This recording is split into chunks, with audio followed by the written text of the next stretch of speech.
여러분 안녕하십니까. 광주 MBC 뉴스투데이입니다. 먼저 오늘의 주요 뉴스입니다. 적정임금과 노사 상생을 핵심 개념으로 하는 광주형 일자리 정책이 고용절벽을 극복하는 새로운 대안으로 평가되고 있습니다. 70년 역사의 광주 동구 인쇄거리가 문을 닫는 업체가 늘면서 활력을 잃고 있습니다. 아시아 문화전당 개관에 맞춰서 인쇄거리가 활성화될 것으로 기대를 걸었지만 침체는 계속되고 있습니다. 최악의 소금값 파동으로 염전들이 고전을 거듭하고 있습니다. 천일염 생산 시기를 조정해서라도 소금값 지키기에 나서야 한다는 의견이 나오고 있습니다. 광주시와 교육청이 어린이집 누리과정 예산 편성에 합의해 보육대란을 피할 수 있을 것으로 기대됩니다. 광주, 목포 여수 MBC와 광전남연구원이 함께 마련한 특집 토론 제3부 함께 만드는 광주형 일자리 편이 어제 아침 방송이 됐습니다. 적정 임금과 노사 상생을 핵심 개념으로 하는 광주형 일자리 정책이 고용 절벽을 극복하는 새로운 대안으로 평가됐습니다. 박수인 기자입니다. 저성장과 주력 제조업의 침체 속에서 일자리 창출은 벽에 부딪혔습니다. 대기업은 해외로 생산 라인을 옮기고 정규직 일자리는 갈수록 줄어들고 있습니다. 떠나는 제조업 자본을 다시 국내로 향하게 하고 고용 절벽을 극복할 새로운 패러다임으로 광주형 일자리 정책이 주목받고 있습니다. 광주에서부터 그런 일들을 노사 간의 화합을 통한 생산성 향상의 구조를 만들고 기업이 투자할 수 있는 적정 임금 이런 것들을 시가 함께 만들어내는. 노사 합의를 통해 임금을 적정 수준으로 조정하고 이를 전제로 고용을 창출하는 일은 개별 기업 차원에서도 충분히 도입할 만한 제도로 평가되고 있습니다. 저희가 어떻게 노조랑 합의를 했냐면요. 초임을 좀 깎자. 그 대신 초임 깎는 거 대신 내가 고용은 창출하겠다. 다만 자치단체 차원에서 추진되는 광주형 일자리 정책의 경우 적정 임금 등에 대한 사회적 합의와 대기업의 투자를 이끌어낼 유인책이 성패의 관건이 될 것으로 보입니다. 소수의 정규직에만 고임금이 가고 한쪽은 배제되고 있는 이런 부분들을 극복할 수 있는 결국은 사회적 논의 테이블, 사회적 대타협의 테이블이 필요하다고 하는 생각입니다. 우리가 생산성이 높습니다. 노사관계가 훨씬 더 협력적이랍니다라고 말로 해서는 안 된다는 거죠. 수치로 보여줄 수 있어야 한다는 거죠. 오는 23일 방송되는 네 번째 토론에서는 창의의 시대 문화관광이 답이다라는 주제로 광주와 전남의 역사 문화 자원을 미래 성장 동력으로 활용할 방안을 모색합니다. MBC 뉴스 박수인입니다. 어린이집 누리과정 예산 문제를 둘러싼 광주시와 교육청의 갈등이 해결 국면을 맞고 있습니다. 광주시에 따르면 올해 필요한 어린이집 누리과정 예산 670억 원 가운데 광주시가 학교용지 부담금 300억 원을 지급하고 나머지 370억 원은 교육청이 편성하기로 윤장현 시장과 장휘구 교육감이 합의했습니다. 이에 따라 오늘로 예정된 시의회 예결 위해서 교육청 예산안을 수정하거나 증액하면 우려했던 보육대란은 피할 수 있을 것으로 보입니다. 전공로 가입을 주도한 광주시 노조 간부들과 전일빌딩 리모델링 과정에서 뇌물수수 혐의를 받고 있는 공무원들에 대한 징계가 유보됐습니다. 광주시는 최근 인사위원회를 열어 이들에 대한 징계 수위를 결정할 예정이었지만 검찰 수사가 진행 중인 점 등을 이유로 심의를 보류했습니다. 앞서 광주시 감사위원회는 공무원 노조 간부 11명과 전일빌딩 리모델링 사업 과정에서 뒷돈을 받은 공무원 2명을 각각 검찰에 고발하는 한편 광주시의 징계 의결을 요구했습니다. 어제는 가을비가 내렸습니다. 오늘은 다시 하늘 맑아지면서 완연한 가을 날씨가 예상되는데요. 현재 구름 영상 보시면 우리 지역 오늘 가끔 구름만 끼겠습니다. 아침에는 해안과 내륙 곳곳에 안개가 짙게 끼어 있는데요. 낮이 되면서 모두 거치겠지만 밤부터 다시 끼기 시작하겠습니다. 특히 출근길과 퇴근길 안전운전 하셔야겠습니다. 우리 지역 어제보다 기온이 높아지겠습니다. 광주와 나주의 오늘 낮 최고 기온은 24도로 어제보다 5도 이상 높아지겠는데요. 하지만 아침에는 쌀쌀하니까 큰 일교차에는 대비해 주셔야겠습니다. 현재 기온 보시면 광주가 17.2도로 출발하고 있고요. 영광과 장성이 23도, 화순이 24도의 낮 기온 보이겠습니다. 영암 23도 등 대부분 지역 어제보다 높겠습니다. 곡성과 구례가 25도, 보성 24도로 예상됩니다. 날씨였습니다. 어제는 인쇄의 날이었습니다. 이 인쇄 소상공인들의 생일인 셈인데요. 하지만 이 생일을 축하하기엔 현실이 너무나 참담하기만 합니다. 정용욱 기자입니다. 10여 가지의 인쇄기가 대부분 가동을 멈췄습니다. 달력이나 다이어리 제작 등으로 인해 1년 중 가장 바쁜 때지만 일감이 줄면서 현실은 그렇지가 못합니다. 10월에서 신학기 한 2월 말까지는 제일 바쁜 시기인데도 불구하고 지금 현재 이러고 있습니다. 보다시피 기계들은 가동되지 않는 기계들이 너무 많고 실질적으로 가동되더라도 일부만 가동되고 있다 보니까 이런 현상이 생긴 것 같습니다. 70여 년 역사의 동구 인쇄거리가 활력을 잃어가고 있습니다. 각종 홍보 전단지가 앱이나 인터넷으로 대체되고 있고 큰 고객인 관공서도 자체 인쇄를 많이 하면서 폐업이나 이전하는 곳이 늘고 있습니다. 동구 지역의 인쇄소 수는 3년 전보다 25% 이상 줄었고 남아있는 곳도 5인 미만의 영세업체가 많습니다. 이러다 보니 수도권 대형 업체에게 수주 물량을 뺏기고 수익은 더욱더 악화되는 악순환이 반복되고 있습니다. 마진이 없는데 뭐 인건비 올라가지 뭐 자재때는 올라가지 단가는 계속 떨어져 가고 있지 어떻게 해볼 도리가 없죠 저희들은. 아시아 전당 개관과 함께 인쇄의 거리도 부활을 기대했지만 전당 주변 활성화 사업에서 제외되는 바람에 침체가 가속화되고 있습니다. 전당은 아무래도 문화를 기반으로 하는 그 토털 개념 것들을 하는 사업이에요. 그러다 보니까 기존의 인쇄 사업과는 직접적 연관성이 적고요. 한때 광주 동구의 중심 상권이었던 인쇄의 거리가 지난 2006년 도청 이전 이후 활력을 잃기 시작하면서 재도약의 기회를 찾지 못하고 있습니다. MBC 뉴스 정용욱입니다.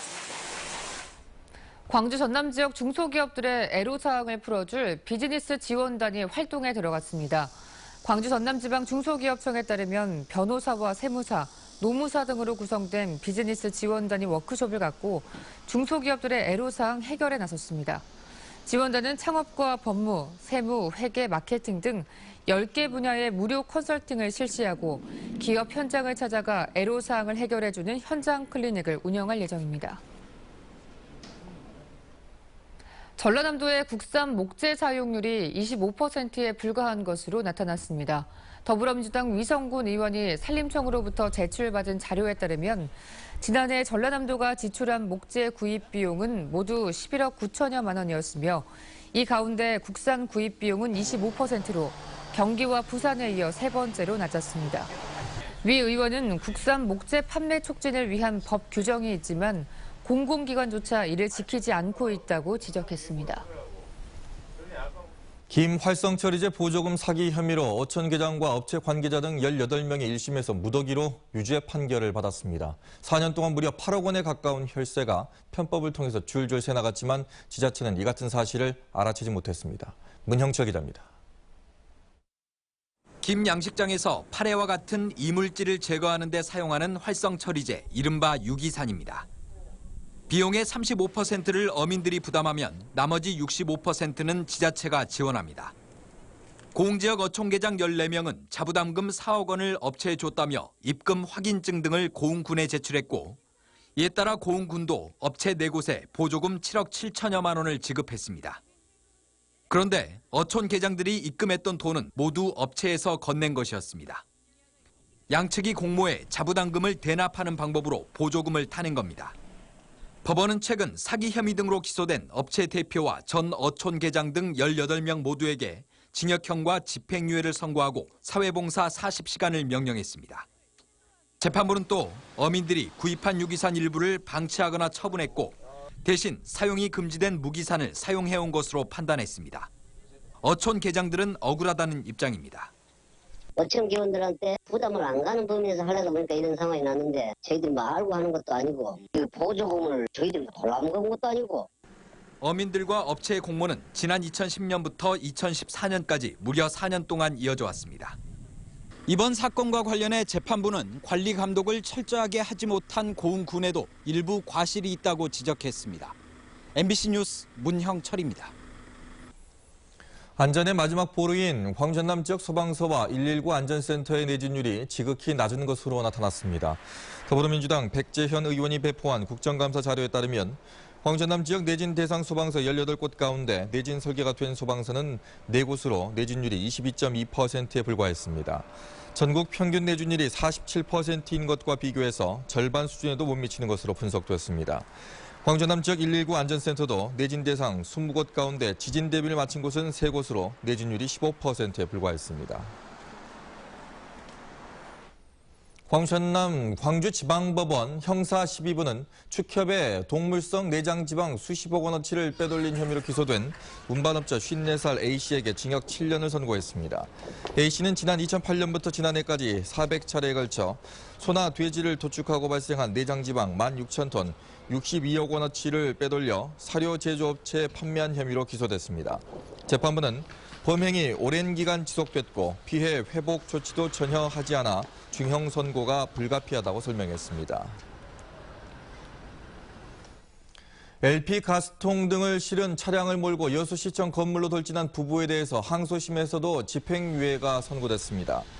광주고법 제1형사부는 지난해 11월 LP 가스통과 부탄 가스통 등을 실은 승용차를 몰고 여수시청 건물 벽을 들이받은 혐의로 기소된 58살 서모 씨와 52살 오모 씨 부부에 대한 검사의 항소를 기각했다고 밝혔습니다. 재판부는 행위의 위험성이 크고 죄질이 나쁘지만 생계수단인 건물과 토지가 강제 수용됨에 따라 자포자기 심정으로 범행을 한 점을 일부 참작했다고 설명했습니다.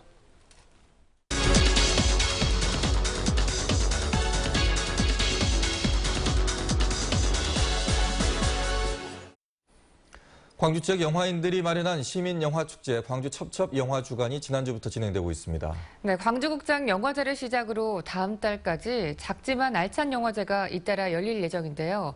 자세한 일정과 어떤 프로그램이 준비되어 있는지 최성욱 광주 독립영화협회 사무국장과 이야기 나눠보겠습니다.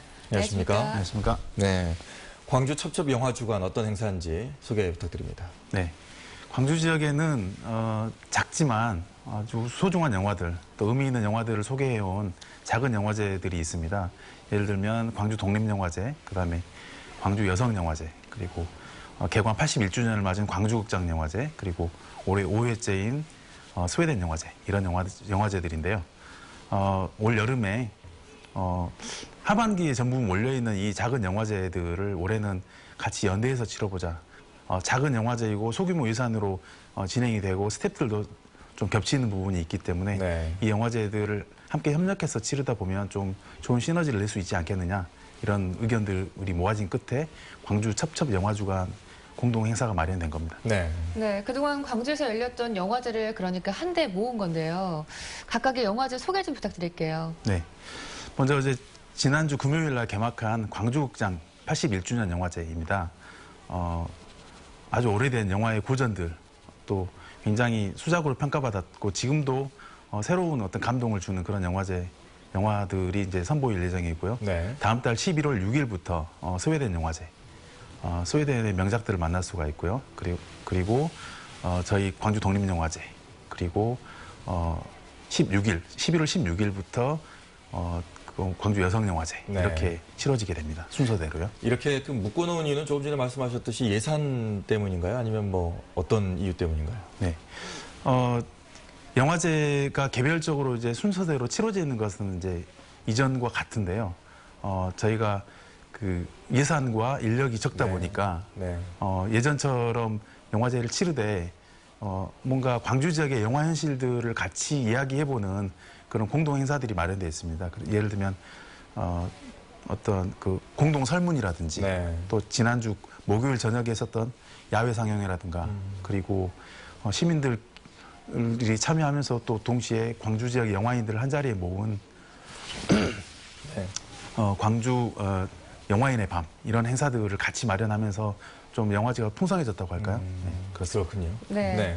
영화제에서 상영되는 영화 중에 눈여겨볼 만한 작품이 있다면 소개 좀 부탁드릴게요. 네, 저도 굉장히 기대를 하고 있는데요. 일단 지난주에 개막한 그 광주극장 81주년 영화제에는 델마 로이스라든지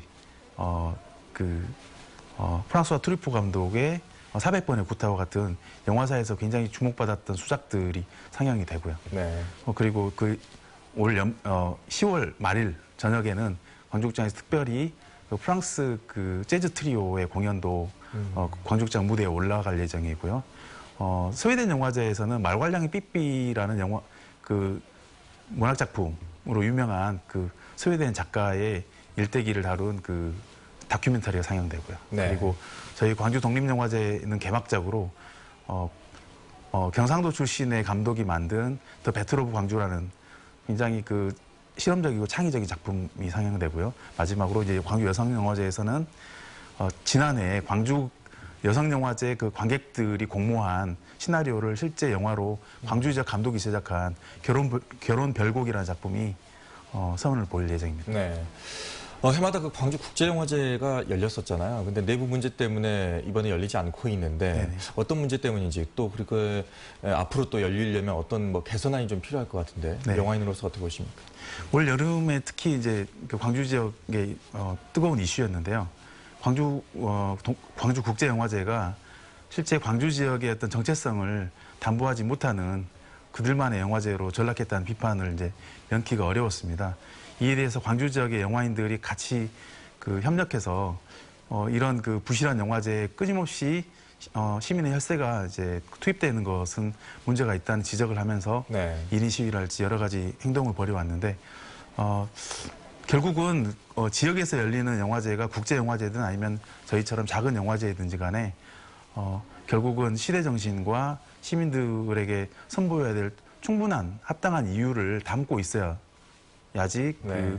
문화행사로서 의미가 있다고 보고요. 그래서 저희는 광주국제영화제 같은 큰 행사만 지향할 것이 아니라 이런 그 작은 영화제 그렇지만 이제 의미 있는 영화를 선보이는 그런 자리에 시민들의 관심이 많이 모아져야 한다고 생각합니다. 네. 지금이 광주 첩첩 영화 주간이라는 걸 좀 알아주셨으면 좋겠네요. 네. 오늘 나와주셔서 고맙습니다. 감사합니다. 최악의 소금값 파동에 신안 지역 염전들이 한 달 먼저 바닷물을 뺐습니다. 이 천일염 생산 시기를 손봐야 한다는 의견도 나오고 있습니다. 보도에 양현승 기자입니다. 신안군의 한 염전지대. 바닷물을 증발시켜 천일염을 만들었던 소금밭이 바짝 말라 있습니다. 3월 28일 시작된 올해 소금 생산 종료일은 10월 15일. 하지만 전례 없는 소금값 하락에 소금 농사는 진작 접었습니다. 9월 13일자로 종료를 했습니다. 한 달을 일찍 종료했구나. 네, 그러면서도 우리들의 큰 이득이 없어요. 왜냐하면 소금 가격이 없고. 주산지 신안군에서 올해 생산된 소금 가격은 20kg 한 포대에 평균 4,100원. 한 포대에 10,000원을 넘겼던 2011년 이후 최저가를 기록하고 있습니다. 소금 농사를 일찍 마무리했는데도 생산량은 20만 톤대로 예년 수준입니다. 결국 천일염 생산 시작을 늦추고 종료 시점을 앞당겨 생산량을 줄여 스스로 가격을 지켜야 한다는 의견이 나오고 있습니다. 3년 동안 국가가 비축했던 소금을 풀어 가격 하락을 부추기고 천일염 생산자들이 반발하자 다시 비축 수매에 나서는 등 정부 정책은 믿업지 못하기 때문입니다. 최근에 정부에서도 약 10,000톤가량을 6,000원에 이렇게 긴급 수매한다고 이렇게 저희들한테 공문이 와 있고. 신안군은 조만간 천일염 생산자들과 협의해 천일염 생산 시기를 규정한 조례 개정을 검토할 계획입니다. MBC 뉴스 양현승입니다.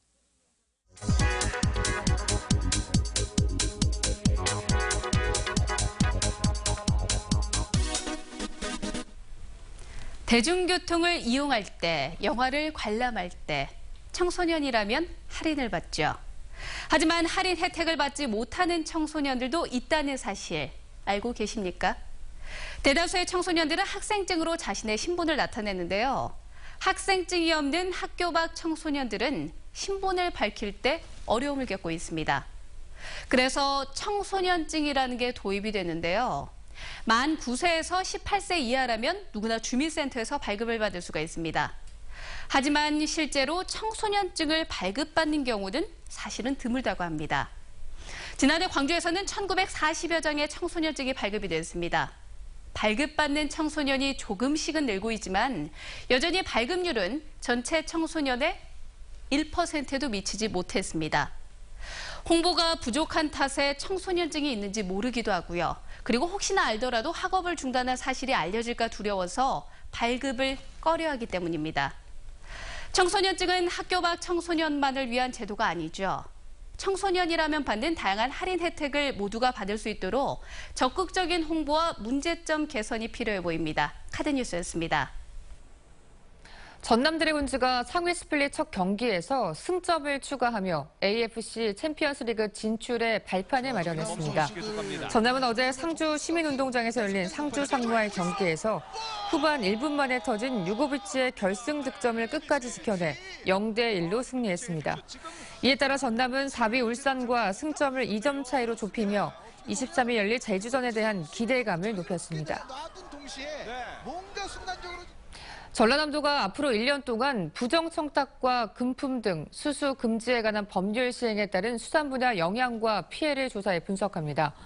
조사 대상은 전남 14개 시군, 65개 수산물 가공 유통 요식업체와 13개 지구별 수협의 주요 수산품 판매 동향이고 명절에는 선물 상품을 중점적으로 관찰할 계획입니다. 전라남도는 도내 주요 선물 품목인 굴비와 전복 등에 대한 영향을 분석하고 예측해 청탁금지법 대응 자료로 활용할 방침입니다. 전라남도는 내일 해수면이 올해 들어 최고로 높아질 것으로 예상됨에 따라 16개 시군의 사전조치 상황을 점검했습니다. 국립해양조사원은 내일 오전 10시 26분 여수부터 오후 4시 15분 영광까지 해수면 높이가 올해 최고 수준이 되고 목포 지역의 경우에는 모레 오후 4시 41분 5.4m로 경계 단계에 근접하게 된다고 밝혔습니다. 이에 따라 해안 저지대 침수 피해에 대비하고 관광객과 낚시객들은 해안가 접근을 자제해달라고 당부했습니다. 광주시가 중국 칭화대학교와 함께 오는 12월 1일부터 사흘간 자동차 전문 포럼을 개최합니다. 이번 포럼에서는 한국과 중국을 대표하는 석학들이 참여해서 국내외 친환경 자동차 산업의 현주소를 살펴보고 미래 자동차 산업이 나아갈 방향에 대해서 논의할 예정입니다. 광주시는 이번 포럼을 위해 지역 대학 총장과 광전남 연구원장, 그린카 진흥원장이 참여하는 추진위원회를 구성하기로 했습니다. 광주공업고등학교가 개교 70주년을 맞아 기념 행사를 갖고 학교를 비낸 동문들에게 자랑스러운 광주 공고인상을 수여했습니다. 자랑스러운 공고인에는 정인화 국회의원과 정인채 새천년 종합건설 회장, 강대욱 광주안교 전교 등 3명이 선정됐습니다. 이들은 사회봉사와 나눔 활동, 지역사회 발전에 애쓴 공로를 인정받았습니다.